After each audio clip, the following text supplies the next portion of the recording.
पे कोई सोर्स रखा हुआ है S। अब इस सोर्स से यहाँ से लाइट की रेस निकल रही होंगी। तो ये दो पॉइंट मान लिए हमने, पॉइंट A और पॉइंट B। थोड़ा ज़्यादा दिखा दिया मैंने इनको, इतनी इनकी विड्थ होती नहीं है, थोड़ी कम विड्थ होती है इनकी, और थोड़ी ज़्यादा दिखा दी उसको। मतलब ये जो लाइन होती है सेंटर वाली लाइन, ये थोड़ी लंबी लाइन होती है, ये इतना ज़्यादा गैप होता नहीं है।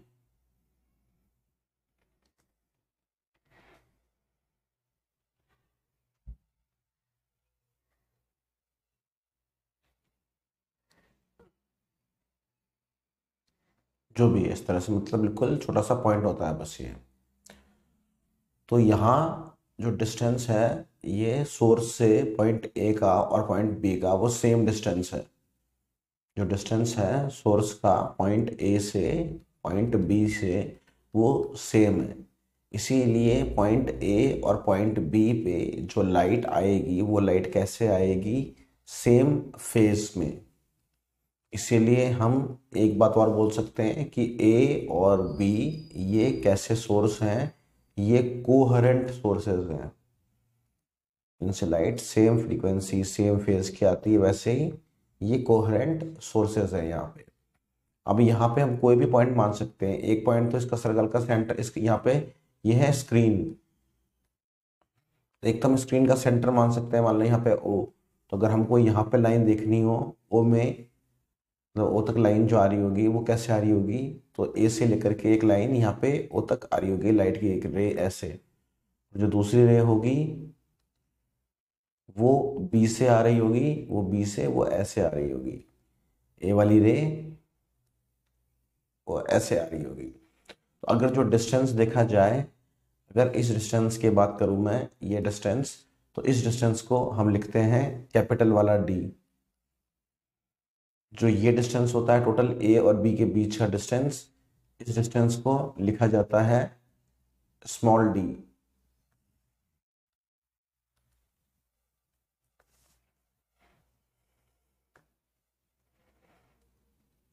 ये जो डिस्टेंस है इसको लिखा जाता है स्मॉल d। मतलब ये जो A और B हैं, ये A ये B, इनके बीच में से ये गैप है, तो ये टोटल डिस्टेंस ये लिखा जाता है d। तो ये जो मिड पॉइंट हो जाता है इनका, इसको C बोल दो, C। तो ये जो डिस्टेंस होगा AC, ये BC के बराबर, और ये दोनों कितना डिस्टेंस होता है D/2। मतलब ये जो डिस्टेंस है AC, ये डिस्टेंस कितना होगा, ये D/2। और में से नीचे वाला डिस्टेंस BC, ये भी D/2। तो अगर हम ट्राइंगल्स की बात करें, तो ट्राइंगल ACD और ट्राइंगल CBD दोनों में एक साइड तो D है, एक साइड है वो है स्मॉल d/2। तो ये बड़ी वाली साइड भी बराबर ही होगी, मतलब AO ये इक्वल आएगा BO के। तो जो लाइट पहुंचेगी उनके बीच में पाथ डिफरेंस कितना है, 0। तो कंस्ट्रक्टिव इंटरफेरेंस होगा यहाँ पे, क्योंकि कंस्ट्रक्टिव इंटरफेरेंस में कंडीशन होती है कि पाथ डिफरेंस क्या होना चाहिए, n लैम्डा। यहाँ पे n 0 रख दिया, तो यहाँ पे क्या आ रहा होगा, ब्राइटनेस। और ये तो एक फिक्स पॉइंट हो गया। हमें तो किसी भी जनरल पॉइंट P पे बात करनी है, किसी भी जनरल पॉइंट P पे बात करनी होगी अगर, तो फिर कैसे करेंगे। हमने यहाँ पे कोई भी जनरल पॉइंट ले लिया, पॉइंट P। अब पॉइंट P पे लाइट की रेज A से भी पहुंच रही होगी और पॉइंट B से भी पहुंच रही होगी। तो A से कोई लाइट की रे पहुंचेगी पॉइंट P पे, वो ऐसे पहुंचेगी AP। और पॉइंट B से जो लाइट की रे पहुंच रही होगी वो ऐसे पहुंचेगी BP। इसमें क्लियर सी बात है, हमको साफ साफ दिख रहा है यहाँ पे कि जो डिस्टेंस है BP, ये डिस्टेंस ज़्यादा है से AP से। तो इनके बीच में कुछ ना कुछ पाथ डिफरेंस आएगा, और हमको वही पाथ डिफरेंस निकालना है, डेल्टा एक्स है, यानी कि पाथ डिफरेंस यानी कि यहाँ पे वो कितना आएगा, BP माइनस AP। यही हमको निकालना है। उसके बाद ही हम आगे कुछ बोल पाएंगे कि कंस्ट्रक्टिव इंटरफेरेंस होगा या डिस्ट्रक्टिव। एक और बात, इसमें जो ये पॉइंट P है इसका डिस्टेंस सेंटर से, इसको हम ले लेते हैं y। ठीक है, पॉइंट P से जो सेंटर की दूरी है, ये डिस्टेंस, ये OP, इसको हमने ले लिया y। तो अब हम इसको सॉल्व करेंगे, तो अब हमको दो ट्राइंगल चाहिए होंगे। पहले तो हम एक बार को ट्राइंगल पूरा बना लेते हैं। एक तो हम ज्वाइन कर देते हैं B से, इस तरह से परपेंडिकुलर डाल दिया यहाँ पे, एक पॉइंट A से डाल दिया परपेंडिकुलर इस तरह से यहाँ पे। तो इस पॉइंट का नाम, इस पॉइंट को बोल दिया हमने M, और इस पॉइंट को बोल दिया हमने N।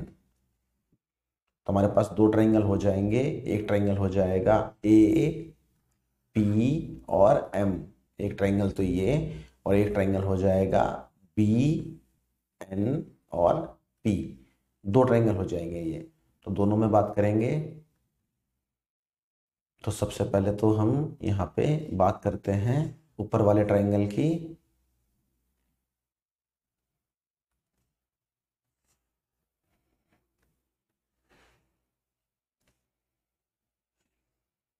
तो ऊपर वाला ट्राइंगल कुछ ऐसे था कि उसकी जो नीचे वाली साइड थी ये तो थी D, और यहाँ पे ये इसका सेंटर था, और ये डिस्टेंस था इसका y।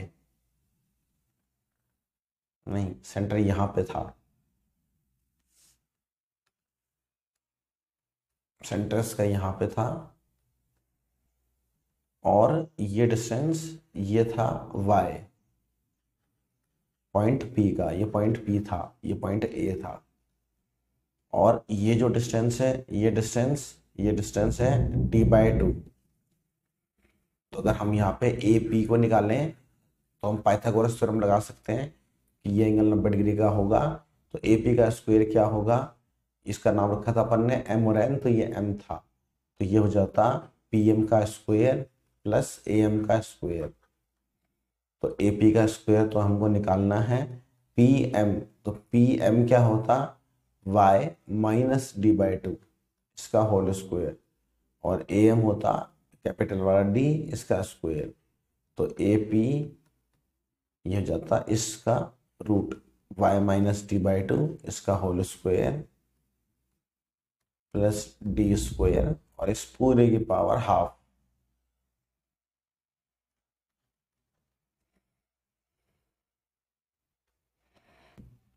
अब जब हम एक्सपेरिमेंटली करते हैं एक्सपेरिमेंट को, तो जो ये कैपिटल वाला D होता है, स्क्रीन का डिस्टेंस, इसका ऑर्डर होता है मीटर्स में, ये मीटर में आता है। और जो ये छोटा वाला D होता है, इसका ऑर्डर होता है मिलीमीटर का। और जो ये y है, इस y का ऑर्डर भी क्या है, मिलीमीटर का है। तो यहाँ से ये जो इक्वेशन आई हमारे पास, इसमें से अगर मैं D स्क्वायर को कॉमन निकाल लूँ,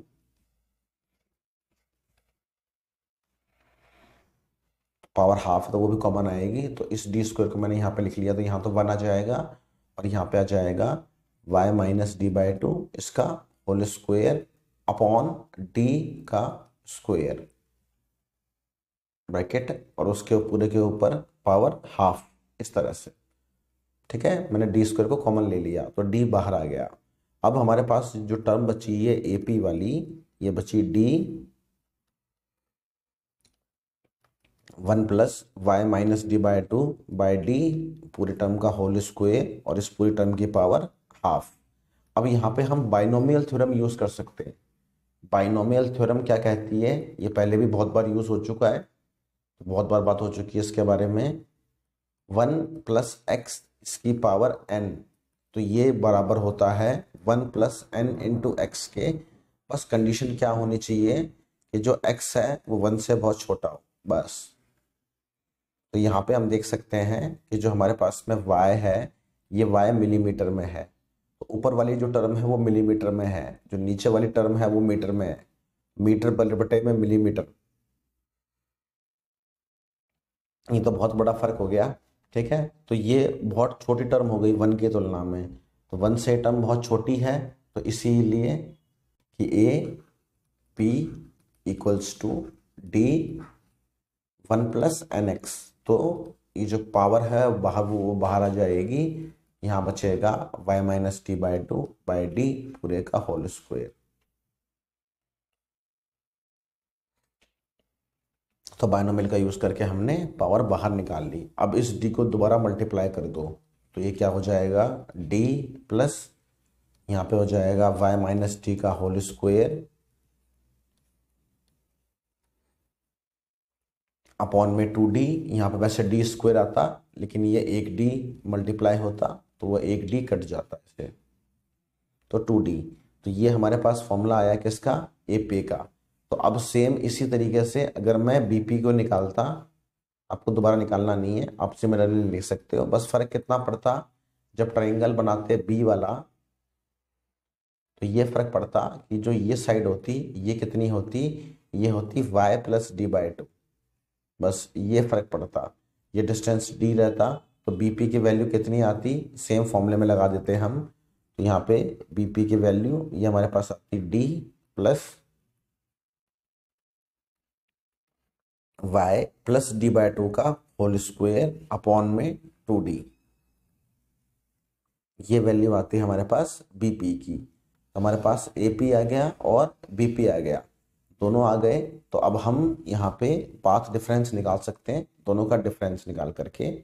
कैसे निकालेंगे, उस डेल्टा x आएगा, उसमें क्या होगा, ये 1/2d ये कॉमन आ जाएगा और यहाँ बचेगा y plus D by two इसका whole square minus y minus D by two इसका होल स्क्वायर। ये दो चीज़ बचेंगी यहाँ पे। आप कैसे भी खोल लो फॉर्मूला, चाहे a square minus b square लगा लो, मैं तो a square minus b square लगा लेता हूँ। तो a plus b into a minus b, मैं a square minus b square equal to a plus b into a minus b, मैं ये वाला फॉर्मूला लगा रहा हूँ यहाँ पे, minus y plus D by to.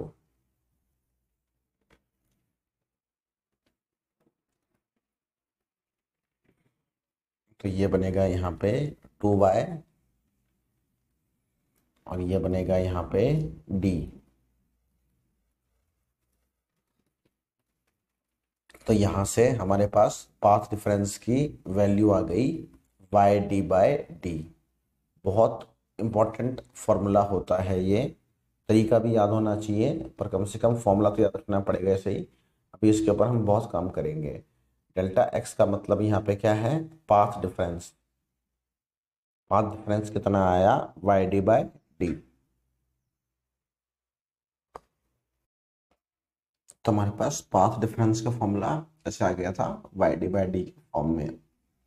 अब हम जानते हैं कि इंटरफेरेंस दो तरह का होता है, कंस्ट्रक्टिव इंटरफेरेंस और डिस्ट्रक्टिव इंटरफेरेंस।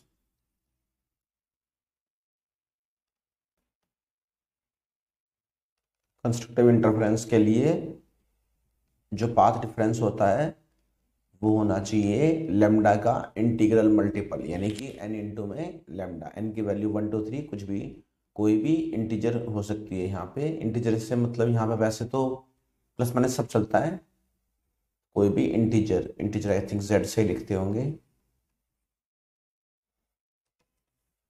तो यहाँ पे जो पाथ डिफरेंस आया y डी बाई डी, उसको रख दिया n लेमडा के बराबर।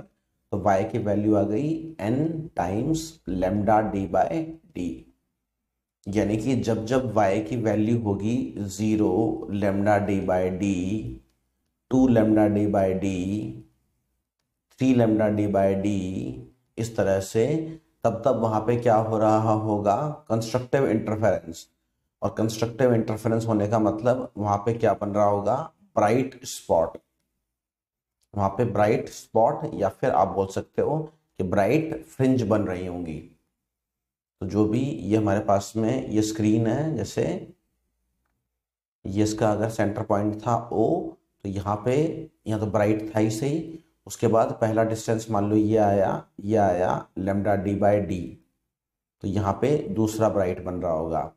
फिर अगला डिस्टेंस इसका डबल, यह जाएगा 2 लेमडा डी बाई डी, तो यहाँ पे फिर से ब्राइट ऐसे, तो ब्राइट, फिर इनके बीच में यहाँ पे डार्क बनेगा, फिर ब्राइट, फिर बीच में डार्क बनेगा, फिर ब्राइट। इस तरह से ऑल्टरनेट ब्राइट और डार्क फ्रिंजेस बनती है। तो ये तो ब्राइट फ्रिंज के लिए हुआ। अगर हमको डार्क के लिए निकालना हो तो अगर हमको डिस्ट्रक्टिव इंटरफेरेंस की बात करनी हो, डिस्ट्रक्टिव इंटरफेरेंस मतलब डार्कनेस, तो डिस्ट्रक्टिव इंटरफेरेंस के लिए जो पाथ डिफरेंस होता है वो λ/2 का ऑड मल्टीपल होना चाहिए। तो जो पाथ डिफरेंस आया y/d उसको रख देंगे हम 2n+1 λ/2 के इक्वल। तो यहाँ से हमारे पास में y की वैल्यू आएगी 2n+1 λd/2d।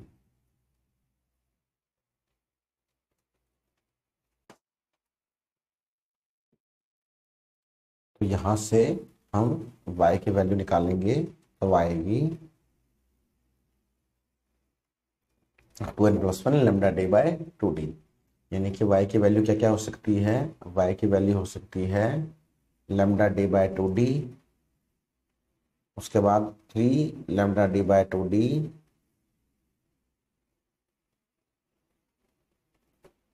5 λd/2d, और इस तरह से चलती रहेंगी। प्लस माइनस भी हो सकती हैं दोनों बातें। माइनस से मतलब वो उसके नीचे की तरफ हो जाएगा, ठीक है।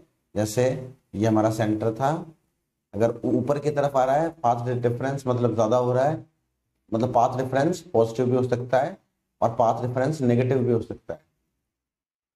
जैसे अगर यहाँ पे कोई पॉइंट होता तो यहाँ पे ये वाला रास्ता कम होता और ये वाला रास्ता ज्यादा होता। पाथ डिफरेंस दोनों आता है, प्लस माइनस का भी आएगा, उससे कोई फर्क नहीं पड़ता। तो हमने अभी तक क्या देखा, जैसे अगर ये सेंटर लाइन हो तो यहाँ पे बनती है ब्राइट फ्रिंज। उसके बाद जो पहला डिस्टेंस आता है वो आता है λd/2d। यहाँ पे डार्क फ्रिंज बनना शुरू हो जाती है, यहाँ से यहाँ तक क्या रहती है, ब्राइट। फिर यहाँ पे डार्क बननी शुरू हो जाती है, कब तक, यहाँ तक। यहाँ पे आकर के ये डिस्टेंस हो जाता है λd/d। तो यहाँ पे पहली ब्राइट फ्रिंज बननी शुरू हो जाती है। उसके बाद अगला डिस्टेंस वो ये आता है, तो ये डिस्टेंस हो जाता है 3 λd/2d। तो यहाँ पे फिर सेकेंड डार्क बनती है। इस तरह से हम ऐसे बोलते हैं कि जो फ्रिंजेस होती हैं वो कैसे बनती हैं। ये पहली ब्राइट फ्रिंज बन गई, फिर ये पहली डार्क, फिर ये दूसरी ब्राइट, फिर ये दूसरी डार्क। इस तरह से हम बोलते हैं कि ऑल्टरनेट डार्क और ब्राइट फ्रिंजेस फॉर्म होती हैं।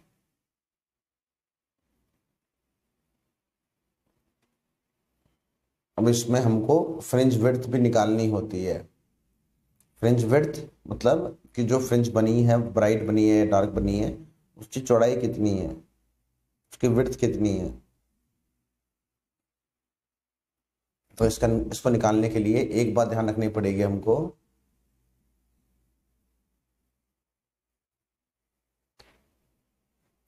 वो क्या, जैसे ये सेंटर वाली लाइन थी, तो जैसे यहाँ पे ये बनी थी पहली ब्राइट फ्रिंज, फिर ये बनी थी पहली डार्क, फिर ये बनी थी दूसरी ब्राइट, फिर ये बनी थी दूसरी डार्क, फिर ये तीसरी ब्राइट, फिर ये तीसरी डार्क। तो देख सकते हो जैसे जो पहली डार्क फ्रिंज है वो किसके बीच में बनी है, दूसरी और पहली ब्राइट के बीच में। जो दूसरी डार्क फ्रिंज है वो किसके बीच में बनी है, थर्ड और सेकंड ब्राइट के बीच में। तो अगर मुझे विड्थ निकालनी है डार्क फ्रिंज की,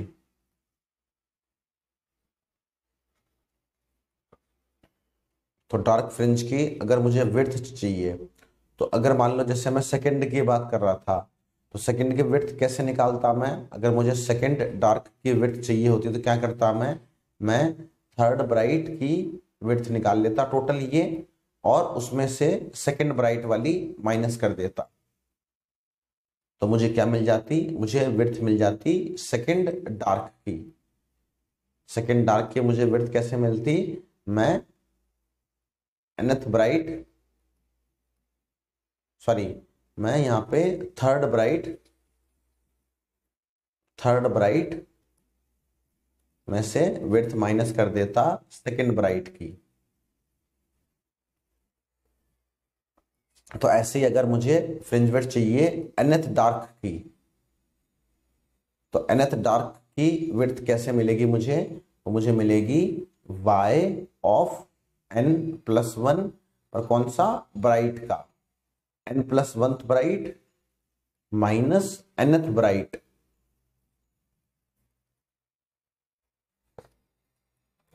तो ब्राइट के लिए y की वैल्यू क्या होती है? y थी n लैम्डा d/d। तो n+1 ब्राइट, तो उसकी वैल्यू क्या हो जाएगी? n की जगह रख देंगे n+1, तो n+1 लैम्डा d/d माइनस, और फिर n को n रख देंगे, तो लैम्डा d/d कॉमन आ जाएगा। तो यहाँ बचेगा n+1 -1 minus n lambda d/d। तो ये कट गया, तो हमारे पास जो फ्रिंज विड्थ आई डार्क की, उसकी वैल्यू आई लैम्डा d/d। काफी इंपॉर्टेंट फॉर्मूला होता है ये तो आई डार्क फ्रिंज की। ऐसे ही अब हम बात कर लेते हैं ब्राइट फ्रिंज के बारे में भी। तो अगर ब्राइट की बात करूं तो देख सकते हो, जैसे देखो सेकंड वाला ब्राइट है, सेकंड वाला ब्राइट किसके बीच में बन रहा है? सेकंड वाले डार्क और फर्स्ट वाले डार्क के बीच में।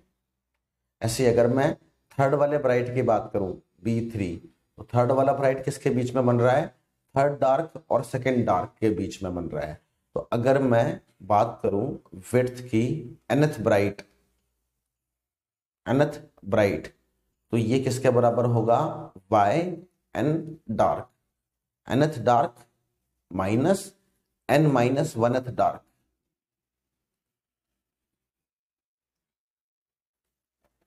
ठीक है, क्योंकि सेकंड वाला ब्राइट फ्रिंज की चौड़ाई क्या थी? Second dark minus first dark, इसीलिए nth डार्क की विड्थ क्या होगी? nth ब्राइट की विड्थ क्या होगी? nth dark minus n-1th dark. अब डार्क के लिए लेमडा क्या होता है, y क्या होता है? तो y होता है 2n+1 लैम्डा d/2d।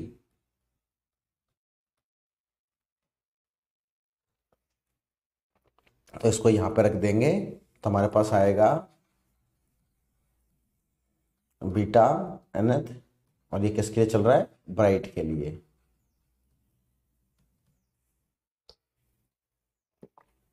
तो ये आएगा y nth, तो nth डार्क वो ये आएगा माइनस n-1th डार्क। अब यहाँ पे ये जो एक्सप्रेशन है y इक्वल्स टू 2n+1, इसमें हमको n को क्या रखना है? ये जो एक्सप्रेशन है 2n+1, इसमें हमको n को क्या रखना है? n-1। तो क्या बनेगा ये?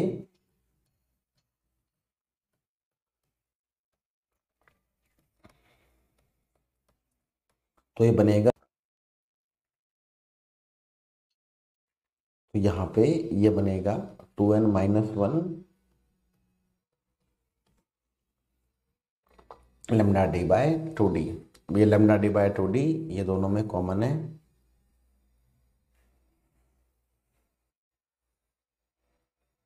तो हम यहाँ पे सिंपल से लिख सकते हैं, ये जो बीटा आएगा nth ब्राइट का, उसकी वैल्यू कितनी आएगी? तो इसमें से लैम्डा d/2d ये कॉमन, यहाँ बचेगा 2n+1 माइनस 2n+1, 2n से 2n कट गया, तो यहाँ बचेगा लैम्डा d/2d इंटू में 2।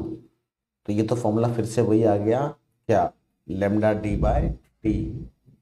यही तो फ्रिंज विड्थ आई थी जब हमने डार्क के लिए निकाली थी।